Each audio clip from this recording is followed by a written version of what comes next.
Good evening. আজকে তোমাদের দর্শন পরীক্ষা হলো। সেই দর্শন পরীক্ষার প্রশ্নোত্তর নিয়ে আলোচনা করছি। তোমরা কি অ্যান্সার দিয়েছো সেটা আমার ভিডিওর সঙ্গে মিলিয়ে নিও। যদিও এটা একটা আনঅফিসিয়ালি, বোর্ড যেটা উত্তর দিবে সেটাই সঠিক উত্তর। আমি সঠিকটা দেওয়ার চেষ্টা করছি। এবার তাহলে শুরু করছি প্রশ্নোত্তর নিয়ে। এই তোমাদের 2025-এর প্রশ্ন ফিলোসফির। তার প্রশ্ন প্রথম শুরু করছি আমি। 1 নম্বর দাগের, অবর যুক্তিবিজ্ঞান হলো একটি বস্তুনিষ্ঠ নির্বিচারবাদী, এটা হচ্ছে সি নাম্বার উত্তর হবে, আকারনিষ্ঠ শাস্ত্র। ঠিক আছে, এটা উত্তরটা এইটা হবে, আকারনিষ্ঠটা হবে। 2 নম্বর দাগের, যদি কোনো অবর যুক্তির সিদ্ধান্ত সত্য হয় তবে যুক্তিটি হবে বৈধ, এটা এ নাম্বার উত্তর হবে। পরের পৃষ্ঠা, বৈধ প্রশ্নটি সম্বন্ধিত হলো,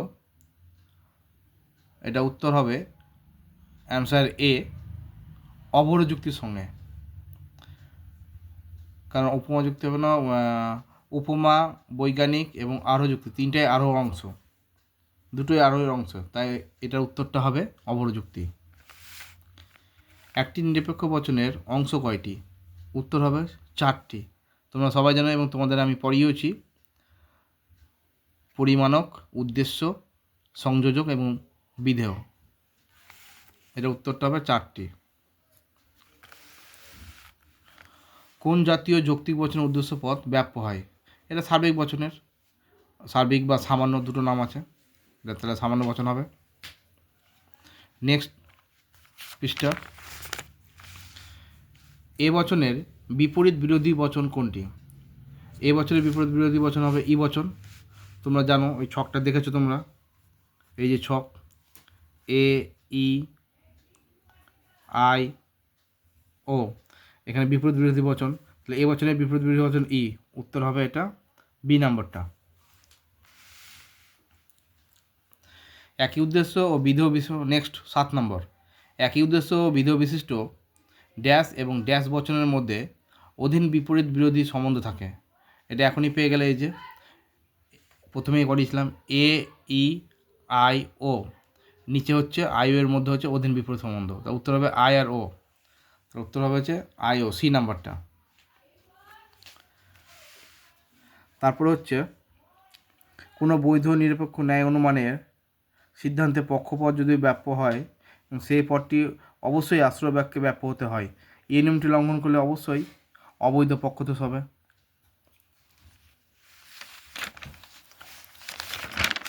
নেক্সট,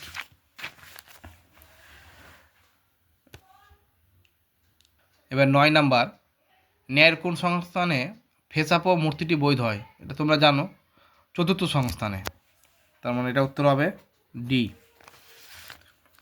নেক্সট কোশ্চিন, মিশ্র প্রাকল্পিক ন্যায়ের সিদ্ধান্তটি হলো অবশ্যই নিরপেক্ষ বচন, কারণ প্রথমটা হবে প্রাকল্পিক বচন, সেকেন্ডটা হবে নিরপেক্ষ বচন, আর সিদ্ধান্তটা হবে নিরপেক্ষ বচন, তাহলে উত্তর অবশ্যই নিরপেক্ষ বচন হবে। আচ্ছা, এটা হচ্ছে পি অথবা কিউ, নট পি কিউ, এটা হচ্ছে তোমার বৈকল্পিক ন্যায়। বৈকল্পিক ন্যায়ের বৈধ রূপটা হচ্ছে এখানে ডিএস। নেক্সট কোশ্চিন 12 নম্বর, কোনো এস নয় পি, এর বলীয় ভাষ্য হবে অবশ্যই এটা ই বচন, আমি করে দেখাচ্ছি। এটা হচ্ছে ই বচন, ই বচনের এস এর মাথায় বার হবে, অ আছে, পি ইজুয়াল টু 0, তাহলে এটা দ্বারা হচ্ছে কোনটা, বি নাম্বার এটা। নেক্সট হচ্ছে, সাদা হাতি আছে, এখানে সাদা সমান হোয়াইট দিয়েছে আর হাতি এলিফ্যান্ট করে দিয়েছে অলরেডি ওরা, তাহলে তোমাদের সাদা হাতি আছে আই বচন। আই বচনের বলীয় ভাষ্য কী হয়, W E not equal two 0 হবে, তাহলে এই বলীয় ভাষ্য হলে তার ছবিটা দাঁড়াবে সি নাম্বারটা, এই সি নাম্বারটা ছবিটা দাঁড়াবে, কারণ এটা হচ্ছে আমি করেই দিচ্ছি, দেখে নাও। এটা বুলীয় ভাষ্য আই বচনের। আর আমি ছবিটা করে দেখাচ্ছি এভাবে। এটা যে WE, এটা WE, আর এটা হচ্ছে ই এর এখানে দাগ হচ্ছে মাথায় বার, আর এটা ডাব্লুর নিচে এখানে দাগ। তাহলে এই ঘরটা হচ্ছে সি নাম্বারটা সঠিক, তাহলে সি নাম্বারটা হবে সঠিক উত্তর। নেক্সট হচ্ছে পি ভেল পি নাল পি, এই যৌগিক বাক্যটি সর্বদাই এটা স্বতঃসূত্র হবে। এটা দুভাবে করে, একবার টি ধরে করতে হবে, একবার এফ ধরে করতে হবে। দেখবে দুটোতেই একবার টি ধরে করবে, একবার এফ ধরে করবে, দেখবে দুটোর ক্ষেত্রেই টি আসছে, অর্থাৎ সর্বদা এটা স্বতঃসূত্রই হবে। তাহলে এটা উত্তরটা যে করেছে, যার কোশ্চিন ছিল, সে সঠিক উত্তরই করেছে, স্বতঃসূত্র। তারপর হচ্ছে পি সত্য হলে পি ভেল নট পি এর সত্যমূল্য কী হবে? আমি করে দেখাচ্ছি, দেখে নাও সঠিক উত্তরটা, তারপরে দেখবে পি ভেল নট পি, পি সত্য বলেছে, তাহলে ভেল নট টি, তাহলে টি ভেল নট টি সমান এফ, ভেলের ক্ষেত্রে টি এফ সমান কী হয়? টি। তাহলে কী দাঁড়ালো? টি দাঁড়াচ্ছে, মানে সত্য। তাহলে এটা উত্তর হবে সত্য। তারপরটা অর্থাৎ 16 নম্বর, যদি পি কিউ মিথ্যা হয় তবে পি নাল কিউ সত্যমূল্য কী হবে? তাহলে আগে মিথ্যা হয় সেটা আগে বের করতে হবে। পি ভেল কিউ এটা সমান মিথ্যা বলেছে, তাহলে ভেলের ক্ষেত্রে আমার মিথ্যা কখন হয়? ভেলের ক্ষেত্রে মিথ্যা তখনই হবে পি যদি মিথ্যা আর কিউ যদি মিথ্যা হয়। তাহলে আমি পি কিউ এর মান বেরিয়ে গেল। এবার আমি পি নাল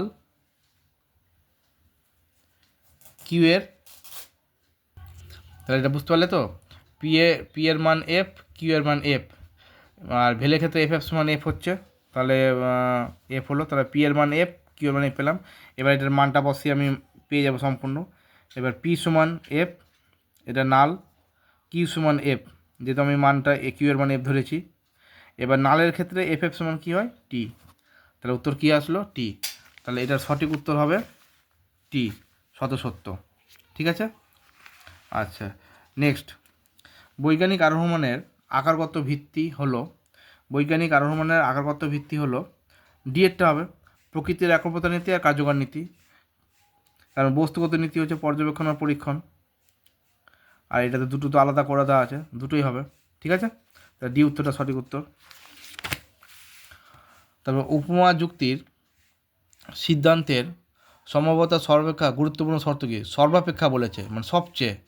ঠিক আছে, এখানে সাদৃশ্যের সংখ্যাটাও হতো, কিন্তু এখানে সর্বাপেক্ষা গুরুত্বপূর্ণ এর মধ্যে, তাহলে এটা অবশ্যই এখানে সাদৃশ্যের প্রাসঙ্গিকতা হবে। ঠিক আছে।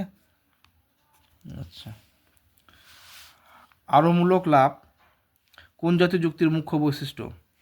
অবরত হবেই না, অমাধ্যম অনুমানও হবে না, কারণ অমাধ্যম অনুমান অবরোহ অনুমানের মধ্যেই পড়ে।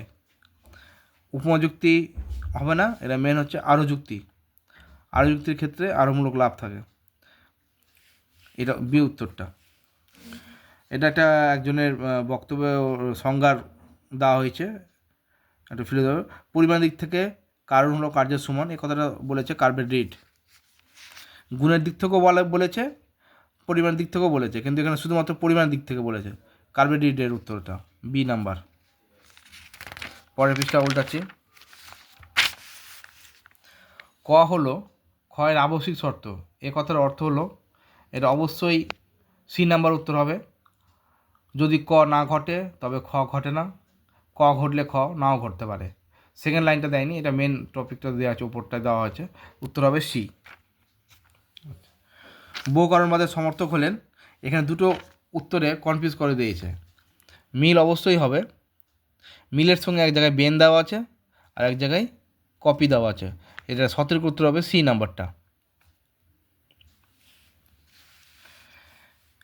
মিলের যে আরও পদ্ধতিটি কোনো অপ্রাসঙ্গিক ঘটনাকে বর্জন করতে পারে না, তা হলো, এখানে একটা কনফিউজ আছে। এখানে সঠিক উত্তরটা, এখানে আমার মতে সঠিক উত্তরটা ব্যতিরেকী পদ্ধতি হবে। ঠিক আছে, কারণ প্রাসঙ্গিক এবং অপ্রাসঙ্গিক ব্যাপারে ঘটনাটা বর্জন করার ব্যাপারটা ব্যতিরেকী পদ্ধতি অসুবিধার মধ্যেই পড়ে। আমার মতে ব্যতিরেকি পদ্ধতি হবে। পর্ষদ কী উত্তর রাখছে সেটা পরে দেখা যাবে।